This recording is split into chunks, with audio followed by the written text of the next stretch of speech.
Hey guys, Shadow Reviewer here. Today I'm looking at The Legend of Korra, Book 2, Chapter 11, Night of a Thousand Stars. And I thought the episode is 50-50.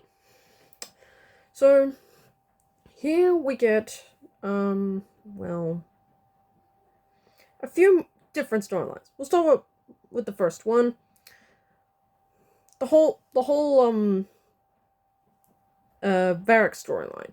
So, Mako has been thrown in jail, and Bolin still refuses to believe him. So during the night of the final episode, Natak, Hero of the South, turns out there's an attempt to kidnap President Mako. And I'm not gonna lie, there are two good moments in this storyline. One, the scene with Bolin and Asami. I'm not gonna lie, the scene they share together is honestly really nice. It's honestly the first time they actually share a scene together, and it's honestly well done. But the second part is the action bit with Bolin. So, Bolin finds out that, yes, President Mako is about to be kidnapped. So, in a rather cool action sequence, mirroring the action sequence up during the premiere, he fights off a couple of waterbenders. Yeah, it's a pretty fun sequence. And there are a couple of funny bits in there. There's a moment where the president's wife screams, mirroring Nuktuk's love interest on the screen. There's a bit where Bolin is Earthbender in there, and there is a bit of a fun fact here. The announcer, I think, is the same actor who is the narrator who recites the recaps of each episode. I'm not entirely sure. Let me know down in the comments if it's the same person, but I just thought I found it a little funny. Yeah, I thought it was a really good action sequence. And he finally finds out that Varrick was the one who sent these guys. And yeah, Varrick gets exactly what he deserves. So, yeah, I thought that was not rapidly not up. Although it does lead into a funny bit where pretty much Varrick feels at home in prison and he's lighting up the place. Realistically, that shouldn't have happened, but given that Varrick is pretty much a filthy rich man, I guess he gets a little niceties. Oh yeah, and it turns out he named one of his battleships after his assistant. Shows how very vain he is. With a bit of niceties. Then we get, possibly a really good action sequence with, the South and the North fighting, and we get a cool waterbending fight between, Unalaq and Tonraq. And unfortunately, it ends on a sad note with Tonraq badly beaten. And honestly, while I shan't on Unalaq being a terrible villain reveal, this is honestly where he gets pretty good. From the previous episode to this one, this is where I start actually like hating this villain.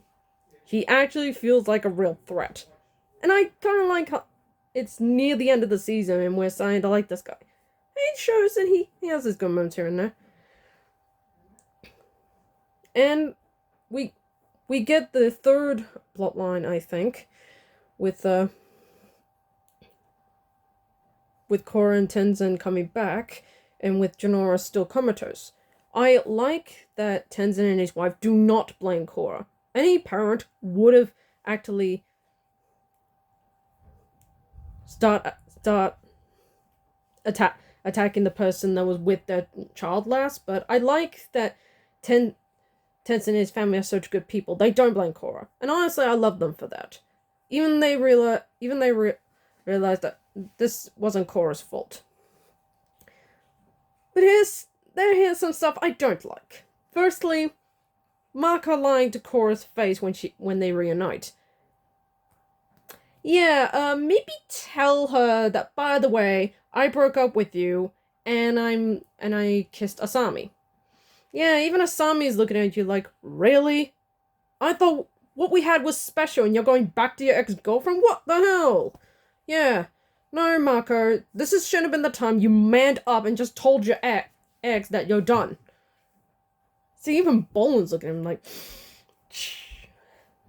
I still don't like what they did with Mako's character here. Although, him and Bolin having a nice moment to reconcile was a nice touch.